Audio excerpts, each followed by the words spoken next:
প্রাক্তন মুখ্যমন্ত্রী মানিক সরকার একটি কথা বলেছেন গণ অবস্থান থেকে। তিনি বলেছেন, আমরা শেষ দেখে ছাড়ব এবং রাজ্যে একদলীয় শাসন ব্যবস্থা কায়েম হয়ে রয়েছে। সেই মুখ্যমন্ত্রী মানিক সরকার, প্রাক্তন মুখ্যমন্ত্রী, যিনি কিনা যা রাজত্বকালে পাপাই হত্যাকাণ্ড থেকে শুরু করে দুইজনের সাংবাদিকের মৃত্যু হয়েছে, তিনি মুখ খুলেননি। মিডিয়ার সামনে লঘু ধরলে সরিয়ে দিয়েছেন, আমরা চোখের সামনে দেখেছি। আমরা তিনবার চেষ্টা করেও ওনার সঙ্গে সময় পাইনি। সেক্রেটারিয়েটে ঘুরে ওনার সঙ্গে একটি বক্তব্য পাওয়া যায়নি। তিনি হচ্ছেন সেই প্রাক্তন মুখ্যমন্ত্রী মানিক সরকার। তিনি যা আজকে বলছেন যে 7.5 বছর একটা একদলীয় শাসন ব্যবস্থা কায়েম করেছে বর্তমান সরকার, তিনি ওনার রাজনৈতিক দিক থেকে বলতে পারেন, সেদিকে আমাদের বক্তব্য নেই। কিন্তু আমাদের অভিজ্ঞতাটা কেমন, যখন তিনি ক্ষমতায় ছিলেন তখন তিনি কেমন ছিলেন? একজন দাম্ভিক মুখ্যমন্ত্রী হিসেবে পরিচিত ছিলেন।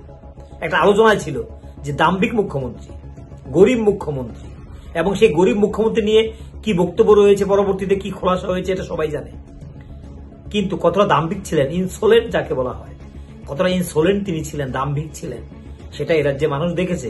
হয়তো দীর্ঘ ক্ষমতায় 25 বছরে মুখ্যমন্ত্রী তৎকালীন মানিক সরকার, যিনি সবচেয়ে বেশি গরিব মুখ্যমন্ত্রী সারা দেশের মধ্যে, তিনি কতটা দাম্ভিক ছিলেন সেটা এই রাজ্যে মানুষ কিন্তু দেখেছে, আমরাও দেখেছি। কি বলছেন, একদলীয় শাসন চলছে, ভোট জালিয়াতি হচ্ছে, যেখানে 18 পর ত্রিপুরায় কোন নির্বাচন ঠিক মতো হয়, এ তো চলবে না, বেশি দিন চলবে না।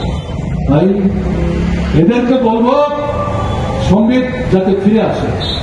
যদি ফিরে না আসে, যদি মনে করেন সারা মহকুমায় তো হয়ে গেছে, আগরতলা অবস্থান হয়েছে, আর কি এর পরেরও কিন্তু পর্যায়ে আছে, পরের পর্যায়ের পরে কিন্তু আরো পর্যায়ে আছে, ভুলে যাবেন না। এটাই মানুষের জীবনের অভিজ্ঞতা। শেষ দেখে আমরা ছাড়বো, লাল ঝান্ডা কাঁধে নিয়ে মাঠে। আপনারা যতই আক্রমণ প্রচার সংগঠিত করার চেষ্টা করুন, আপনাদের কুণ্ঠাসা করে, জনগণ থেকে বিচ্ছিন্ন করে, এক জায়গায় আটকে মানুষ কিন্তু তার চলার পর সুগম করবে, প্রসারিত করবে। এটাই ইতিহাসের অভিজ্ঞতা। ইতিহাস তৈরি করে লড়াকু মানুষ, সংগ্রামী মানুষ, অত্যাচারী যারা, তারা ইতিহাসের, তারা কি, এরা ইতিহাসের কি, এদেরকে মানুষ ঘৃণা করে। হিটলারকে যেমন, মুসলিমকে যেমন, আপনারা কিন্তু একটা সময়ে ভূমিকা নেওয়ার চেষ্টা করছেন, জনগণের কাছে ঘৃণার পাত্রে প্রতিপন্ন হবে। অপেক্ষা করুন।